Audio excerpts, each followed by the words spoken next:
জুলাই অভ্যুত্থানের চেতনায় উদ্বুদ্ধ হয়ে কল্যাণমুখী রাষ্ট্র গঠনের লক্ষ্যে আজ আত্মপ্রকাশ করতে যাচ্ছে নতুন রাজনৈতিক দল বাংলাদেশ রিপাবলিক পার্টি।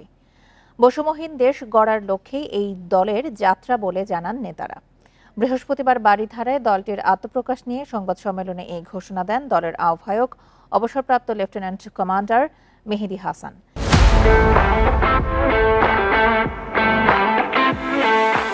তিনি বলেন, সবার ওপরে দেশ এই মূল মন্ত্রে উজ্জীবিত হয়েই নতুন এই দল যাত্রা শুরু করেছে।